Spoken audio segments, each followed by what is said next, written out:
U.S. jails and prisons without trial, in some cases for more than 8 years. Let's look at 3 cases right now.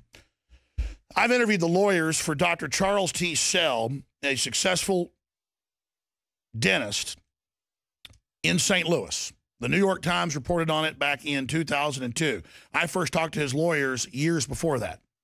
He spent more than 15 years in prison because when the feds came and said that he was guilty of Medicare and Medicaid fraud, he said, "You're crazy."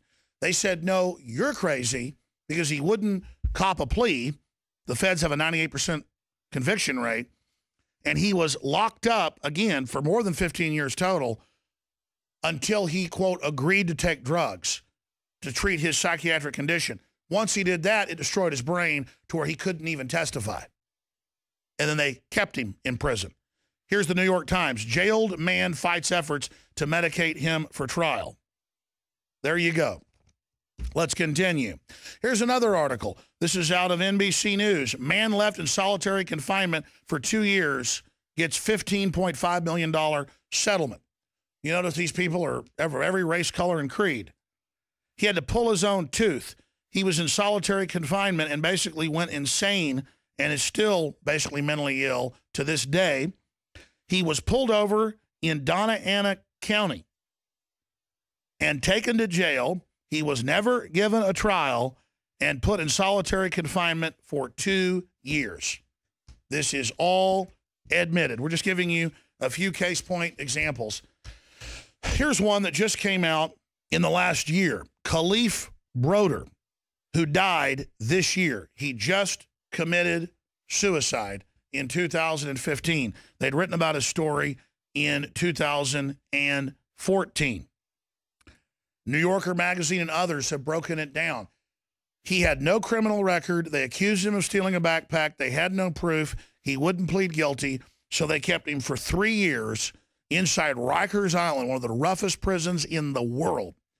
And the videos have been released now in the lawsuit of him being beaten on an almost daily basis by the inmates because the guards basically let him do it. The guards choking him, beating him for no reason because he was peaceful and wasn't violent.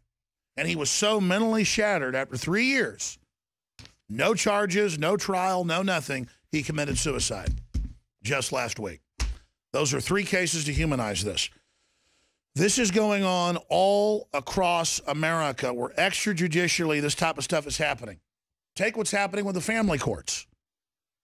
They've been set up in the last 100 years as eugenics courts, where the CPS can take your children if your 11-year-old is seen by neighbors playing basketball at 5:30 p.m. in the backyard. That happened just last week. Or if you let your kids camp out in the backyard in tents, something that I did many times with friends over, they claim that's neglect. Or your 10-year-old's caught playing in the park across the street. They can frame anything as neglect. It's up to their discretion and take your children away. I'm not demonizing even the bureaucrats of the system. This has been set up centrally by the social engineers, and then the governments locally are following the orders via the federal money. If you want to know who's to blame, look in the mirror, as V says. Know that we need to get angry. We need to learn our rights and take our county and city and state governments back. The globalists are number one afraid of us taking our counties and cities and states back because they know that will be the legitimate government system that no one can argue with to say no to the federal government itself that's been taken over. All right, that's it for this edition of InfoWars Nightly News. Realize that other political prisoners are languishing in jails all over the place without trials, and that they use Guantanamo and stuff as a distraction from what's happening here. I say shut down Guantanamo, shut all these black sites down today, because they legitimize the idea of what's currently already going on. The IRS can take your house without a judge or a jury. They're already saying cash is illegal without a law. Tyranny is really taking the gloves off right now, and it's time we take the gloves off politically as well. And in closing, I want to tell all the bureaucrats and enforcers and others out there something.